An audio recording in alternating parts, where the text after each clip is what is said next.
ॐ श्री महाप्रज्ञ गुरवे नमः।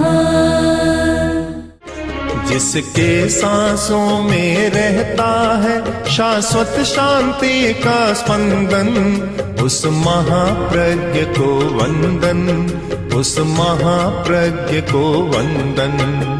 सत्य अहिंसा अनेकांत को अर्पित जिसका तन मन, उस महाप्रज्ञ को वंदन, उस महाप्रज्ञ को वंदन। जिसके सांसों में रहता है शाश्वत शांति का स्पंदन, उस महाप्रज्ञ को वंदन, उस महाप्रज्ञ को वंदन।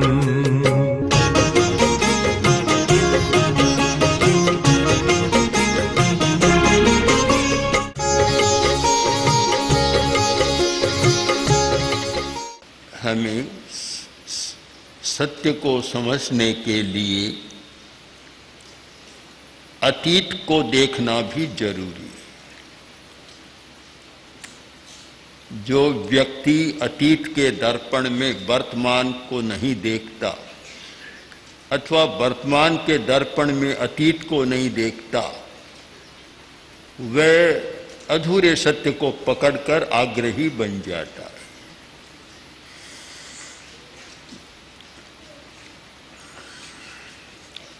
एक समय था जिसे यौगलिक युग कहा जाता है। भगवान ऋषभ से पहले का समय यौगलिक समय। उस समय मनुष्य की प्रकृति को देखें और आज के मनुष्य की प्रकृति को देखें, बहुत बड़ा अंतर है, आकाश पाताल जैसा अंतर है। मनुष्य तो वही है, आज भी वही मनुष्य है, पहले भी वही मनुष्य था, पर जीवन व्यवहार का सारा अंतर है। अब उस अंतर को हमें पढ़ना है कि इतना अंतर क्यों, क्या कारण है। उस समय अभाव नहीं था,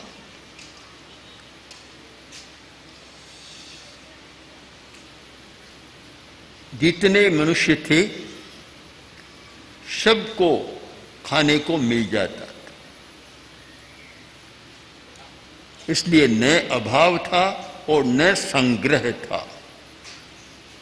संग्रह भी आदमी क्यों करता है? जब अभाव की समस्या रहती है, संदेह रहता है, तो संग्रह करता है। बहुत लोग इसलिए संग्रह करते हैं कि बुढ़ापे में क्या होगा, बुढ़ापे की सुरक्षा के लिए संग्रह करते हैं, या बीमारी की अवस्था में क्या होगा, तो बीमारी की सुरक्षा के लिए संग्रह करते हैं। और कल कोई समस्या आएगी तो क्या होगा, संग्रह करते हैं। संग्रह अहेतुक नहीं है, मनुष्य की या प्राणी मात्र की एक मनोवृत्ति है संग्रह करना, पर संग्रह करने के पीछे हेतु है, उसे हमें पकड़ना चाहिए। और वह हेतु है संदेह, यानी परिस्थिति का संदेह, कब क्या हो जाए आदमी शंकित रहता है।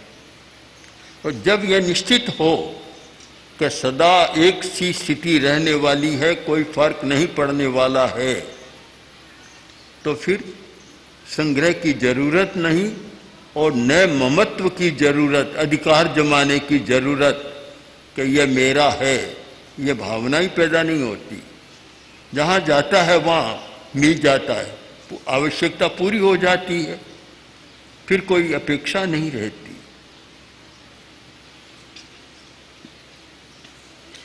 वर्तमान की स्थिति को देखें और यौगलिक युग से उसकी तुलना करें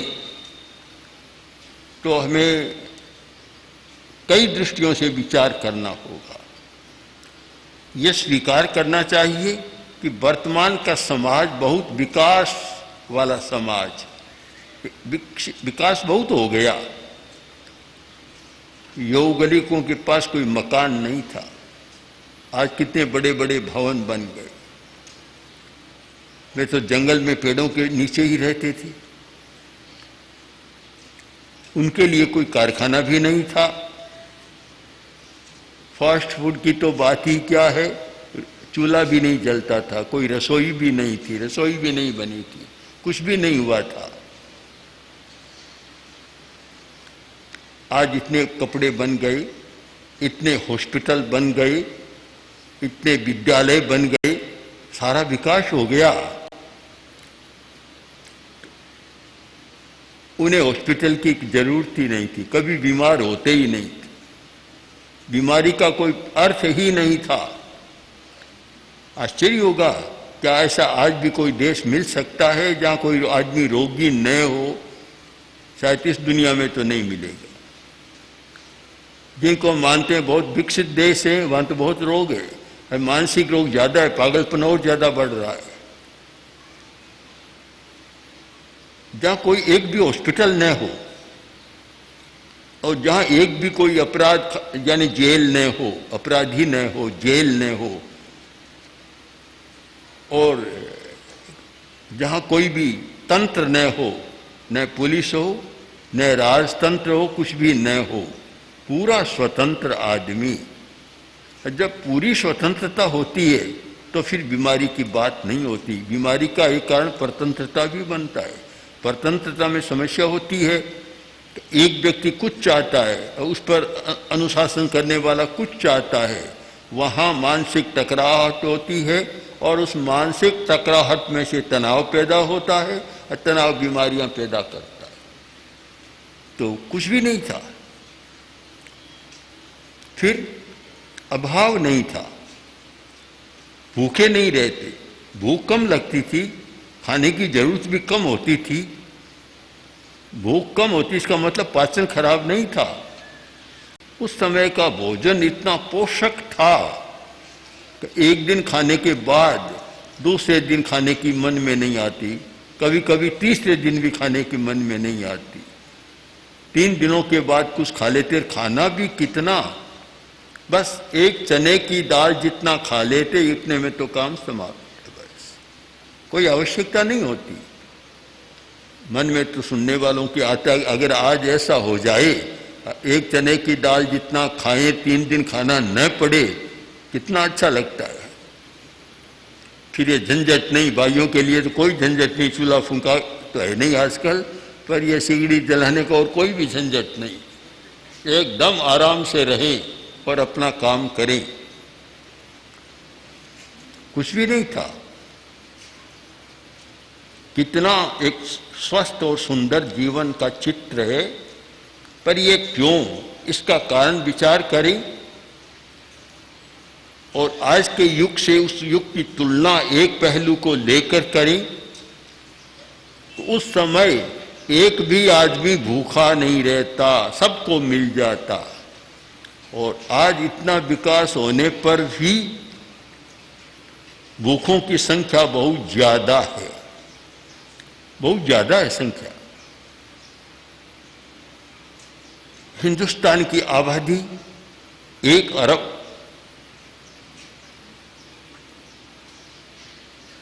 100 करोड़ की आबादी वाला देश है, उससे थोड़ा बढ़ भी गया है। उसमें लगभग आधे लोग ऐसे हैं जिनको पेट भर पूरा भोजन नहीं मिलता रोज। किसी को सुबह मिलता है, किसी को शाम को मिलता है तो ही कोई पोषक भोजन नहीं मिलता। बहुत सारे चिंता, भोजन की चिंता में ही रहते हैं। अब विचार करें कि उस समय कोई अपराध नहीं था, चोरी नहीं थी, डकैती नहीं थी, कुछ भी नहीं था, छीना झपटी नहीं थी, कोई आदमी किसी की हत्या नहीं करता था, कोई किसी को सताता नहीं था, कोई किसी पर हावी नहीं होता था।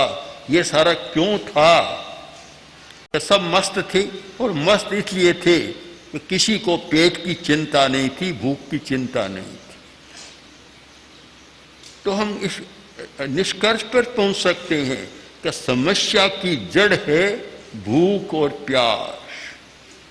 बस ये होती है तब आदमी कितना अनर्थ करना शुरू कर देता है, कितना अपराध शुरू कर देता है और कितने हिंसा को बढ़ावा देता है। हमें स्वीकार करना चाहिए कि यौगनिक युग में ये कोई साधारण हिंसा की बात छोड़ दें, और हिंसा बिल्कुल नहीं थी, बड़ी हिंसा कोई नहीं थी। न तो कभी किसी ने किसी की हत्या की, न किसी ने किसी पर कोई आक्रमण किया। और तो क्या रसोई की हिंसा नहीं थी, खेती की हिंसा नहीं, रसोई की हिंसा नहीं। सबसे कम हिंसा का जीवन अगर खोजा जाए तो शायद यौगनिकों का जीवन है। और मानसिक हिंसा भी नहीं थी, इतने सरल और भद्र, न कोई बुरा सोचते न कोई बुरा विचार करते। शायद उनमें नकारात्मक विचार, नकारात्मक भाव जीवन में भी कभी आता कि नहीं आता। इस मामले तो साधु सन्यासियों से आगे थे। कोई भी नहीं, लड़ाई झगड़ा नहीं, कलह कराग्रह नहीं, तू मैं नहीं, कुछ भी नहीं। कितना सुंदर। आज भी ऐसा लगता है कि ऐसा समाज हो जाए, ऐसा परिवार हो जाए जिसमें कभी लड़ाई झगड़ा न हो। पूछने की बात तो नहीं है, पर अगर पूछा जाए हजारों लोगों से कि क्या कोई ऐसा परिवार है जिसमें कभी भी लड़ाई झगड़ा नहीं होता, खोजा जाए, खोज की जाए। एक आदमी बंबई जाए और जहां करोड़ से अधिक आबादी है और ये खोज शुरू करे, सर्वे करे, शोध शुरू करे कि कौन सा घर है जहां की लड़ाई झगड़ा नहीं होता। मुझे लगता है कि अगर 1 करोड़ की आबादी है, इतना बड़ा नगर है, तो 10, 20, 100 घर भी मिल जाए कि जहां कभी कोई लड़ाई झगड़ा तू मैं नहीं होती, तो दुनिया का आश्चर्य मानना चाहिए। पर वह समय था, नहीं था। कारण कि हिंसा को जन्मने का मौका मिलता है अभाव की स्थिति में। यह कहावत है, अभाव स्वभाव को बिगाड़ता है। बिल्कुल सही बात है, अभाव में आदमी का स्वभाव बिगड़ता है। जब हिंसा का बीज अंकुरित हो जाता है तो फिर हिंसा को आगे पनपने का मौका भी मिल जाता है, पनपने का मौका मिलता है। कितना अंतर। आज तो हमने देखा कि अहिंसा यात्रा के दौरान देखा और जगह जगह ये सुना कि महात्मा जी हमारे लिए कोई व्यवस्था करें कि हमें खाने को दाना नहीं मिल रहा है पूरा, न खेत है, न कूड़ा है, कुआं है, न रहने को जमीन है, खेती को जमीन नहीं है, कुछ भी नहीं है, खाने की व्यवस्था करें। शायद करोड़ों करोड़ों लोगों की यह समस्या है। अब हम दोनों स्थितियों पर विचार करें तो एक ओर तो इतना अभाव है, दूसरी ओर ऐसे लोग हैं मुंबई में जो जवेरियों का एक प्रदर्शन हुआ था। मैं तो प्रदर्शनी मानता हूँ जवाहरात का, तो उसमें एक ऐसी कपड़े हैं जिनकी कीमत लाख से लेकर करोड़ तक चली जाती। एक और तो आदमी को पहनने के लिए इतना ऐसा कपड़ा मिलता है जो कीमत आकाश को छू ले। एक और खाने को रोटी और दाना भी न मिले तो क्या आप कल्पना कर सकते हैं कि हिंसा का विकास नहीं होगा, हिंसा नहीं बढ़ेगी। अभाव है वहाँ हिंसा की नियमा मान लो। हमारे जैन लोग ठोकड़ों में कहते हैं नियमा भजना, नियमा भजना, नियमा भजना। कहने जो निश्चित होने वाला है वह नियमा है, और विकल्प है हो भी सकता है नहीं भी हो सकता, वह भजना है। तो मैं तो मानता हूँ जहाँ अभाव है वहाँ हिंसा बढ़ने की नियमा है। और यह यौगिक युग से प्रत्यक्ष है कि वहाँ ऐसी स्थिति थी तो कोई हिंसा का प्रसंग भी नहीं आता था। आज भी हम ये अनुभव कर सकते हैं, प्रयोग भी कर सकते हैं कि कोई ऐसा गांव हो जहां कोई आदमी ऐसा न हो कि जो भूख के कारण अपराध में जाए, तो शायद हिंसा बहुत कम हो सकती है। कुछ तो होगी क्योंकि आदत पड़ी हुई है, हो सकता है, किंतु फिर भी बहुत कमी उसमें लाई जा सकती है। और इसी आधार पर लोगों ने कल्पना की थी अहिंसक गांव, अहिंसक राज्य, अहिंसक समाज की कल्पना कितने वर्षों से चल रही है। बहुत लंबे समय से ये कल्पना चल रही है कि अहिंसक समाज की रचना, परंतु अहिंसक समाज होगा कैसे? जब तक मूल समस्या पर ध्यान नहीं दिया जाता है तब तक अहिंसक समाज की बात बन नहीं सकती। 1000 आदमी तो खूब छककर खाए, खूब मिले, और पास वाले गांव के 1000 आदमी भूखे रहे, फिर अहिंसा के विकास की बात या अहिंसक समाज रचना की बात कभी संभव नहीं है। अहिंसक समाज की रचना की बात और ये अहिंसक समाज की बात, इस शब्द को भी मैंने तो नकार दिया। कभी ऐसा सोचना नहीं चाहिए कि अहिंसक समाज की रचना होगी, वर्तमान में लगता नहीं है, संभव भी नहीं है। चारों ओर जहां आग लग रही हो, क्या ऐसा बीच में कोई टापू हो सकता है कि जो वहां सुरक्षित रह जाए? कभी संभव नहीं।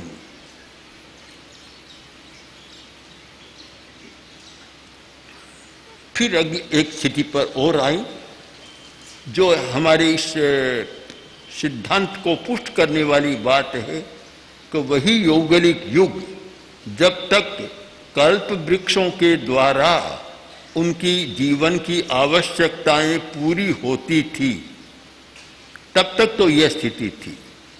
और समय परिवर्तन के एक ऐसा समय आया कि कल्प वृक्षों के द्वारा आवश्यकताएं पूरा होना कम हो गया। कम हो गया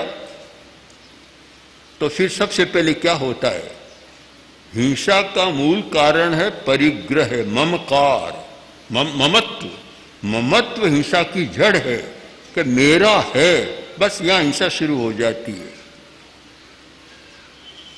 और यह ममत्व की बुद्धि पैदा होती है। आचार्यांग सूत्र का एक बहुत सुंदर वाक्य है, इतना अनुभवपूर्ण वाक्य है कि जे ममाय्य मतिम जहाती से जहाती ममाय्यम। ममत्व को कौन त्याग सकता है? जो ममत्व की बुद्धि को त्याग देता है। जब तक ममत्व की बुद्धि को नहीं छोड़ता, वह ममत्व को त्याग नहीं सकता। मेरा है ये कहने से पहले उसमें मेरेपन की मति पैदा होती है, बुद्धि पैदा होती है कि मैं किसी पदार्थ को अपना बना लूं, मेरा बना लूं। यह ममत्व की मति है। और जब ममत्व की मति है, फिर वह ममत्व को छोड़ नहीं सकता, ममकार को छोड़ नहीं सकता। इसलिए अनुभव के साथ कहा गया कि जे जहाई ममाय्यम ममाय्य मतिम से जहाई ममाय्यम। जो ममत्व की मति का त्याग करता है, बुद्धि का त्याग करता है, वह ममत्व को छोड़ सकता है। जब यह बुद्धि बन जाए, यह मति जागृत हो जाए कि दुनिया में मेरा कुछ नहीं है, एगो में सासव अप्पा अशेषा में बाहिरा भावा, एक मेरी आत्मा मेरी है और सब तो पदार्थ दूसरे हैं, पराये हैं, मेरा कुछ भी नहीं है। ये बुद्धि पैदा हो जाए तब कोई व्यक्ति ममत्व को छोड़ सकता है। किंतु जीवन की प्राथमिक आवश्यकताएं पूरी नहीं होती, वहां आदमी इस बात को भी छोड़ नहीं सकता। जब युगलियों की, यौगलिक मनुष्यों की जीवन की आवश्यकताएं पूरा होने में कठिनाई पैदा हो गई, कल्प वृक्षों से मिलना कम हो गया, तब सबसे पहले क्या हुआ? जो समस्या की जड़ है, हिंसा की जड़ है, वह पैदा हुआ ममकार। ममकार। एक यौगलिक यहाँ रहने वाला है, आसपास घूमने वाला, दूसरा आया और कल्प वृक्ष है और मुझे इससे कुछ लेना है, खबरदार ये मेरा है, तुम यहाँ नहीं ले सकते। बस सबसे पहले खबरदार क्या हुई कि यह मेरा है, तुम यहाँ से नहीं ले सकते। तब फिर उसने कहा तुम्हारा कैसे हुआ? ये तो जंगल है, सबका है, तुम अपना अधिकार क्यों करते हो? क्यों अधिकार करते हो? यह नहीं हो सकता। फिर क्या शुरू हुआ? लड़ाई झगड़ा। जहाँ ममकार हुआ और फिर शुरू होता है लड़ाई झगड़ा। जहाँ ममकार नहीं है वहाँ कोई लड़ाई झगड़ा नहीं होता। कि मेरा घर है और कोई घुसना चाहे तो लड़ाई शुरू हो जाएगी। रास्ते पर कोई लड़ाई नहीं होती, रास्ता सबका है, किसी का नहीं है, तो लड़ाई नहीं होती। शायद धर्मशाला में भी नहीं होनी चाहिए पर हो जाती है। क्यों? कि ये मैं पहले आ गया, ये कोठड़ी मेरी है, बस। वहाँ भी थोड़ा ममत्व जोड़ा और लड़ाई झगड़ा शुरू हो जाएगा। सारी लड़ाई का कारण क्या आप विचार करें कि जब मान लिया मेरा है तो वहाँ लड़ाई शुरू हो जाएगी। एक आदमी, अच्छा परिवार था, कई भाइयों का परिवार, सब साथ में आनंद से रहते थे। दो भाई साथ ही रहते थे। एक दिन छोटे भाई की पत्नी बोली अब आज से हम साथ नहीं रहेंगे, अलग होंगे। भाई ने कहा ऐसा क्यों सोचती हो, हम तो साथ रहेंगे, अलग क्यों? क्या नहीं, अब हम साथ नहीं रह सकते। क्यों नहीं रह सकते? क्या देखो आज की घटना है, तुम्हारा भाई बाजार से आम लेकर आया था, तो 4 आम थे, 2 तो बढ़िया थे, 2 घटिया थे। तो अपने बेटे को तो 2 बढ़िया आम दे दिए, मेरे बेटे को 2 घटिया आम दे दिए। अब हम साथ नहीं रह सकते। मेरा बेटा तेरा बेटा, बस जहाँ मेरा और तेरा आ गया वहाँ तो लड़ाई शुरू होगी, अलगाव भी शुरू होगा, बिखराव भी शुरू होगा। कितना महत्वपूर्ण था आचार्य भिक्षु ने यह इस बात को पकड़ा कि तेरा पंथ। तेरा पंथ का मतलब अर्थ तो ये कहते हैं हे प्रभु ये तेरा पंथ, किंतु इसका दूसरा अर्थ ये है कि जहाँ ममकार नहीं है, अहंकार और ममकार नहीं है, उसका नाम है तेरा पंथ। इस पर बल दिया कि ममकार मत करो। शिष्यों को लेकर कितना लड़ाई झगड़ा होता है, क्योंकि ये मेरा शिष्य है, तुमने फटा लिया, इधर कर लिया, यह मेरा था, यह मेरा था। कोई झगड़ा नहीं है। क्यों नहीं है? कि किसी का शिष्य होता ही नहीं। मेरा शिष्य कहने का शब्दकोश में तेरापन के लिए शब्द नहीं है मेरा शिष्य। ये मेरा शिष्य जैसा प्रयोग ही नहीं है, मेरा होता ही नहीं है। सब शिष्य गुरु के होते हैं। तो जहाँ मेरा नहीं है तो फिर परस्पर में झगड़ा भी नहीं होता। अगर ये हो कि 10 शिष्य तो अमुक महाराज के हैं, 10 अमुक के हैं, 10 अमुक के हैं, तो परस्पर में लड़ाई झगड़ा होना अनिवार्य है, बिखराव होना भी अनिवार्य है। यानी हम विचार करें कि हिंसा की जड़ ममकार, बस अभाव और ममकार, फिर मेरा संग्रह हुआ और हिंसा का विकास हुआ। इतना सुंदर शब्द दिया है आचार्यों ने कि संग्रह का अल्पीकरण करो। छोड़ तो नहीं सकते, कोई भी गृहस्थ संग्रह को छोड़ नहीं सकता, किंतु महासंग्रही मत बनो।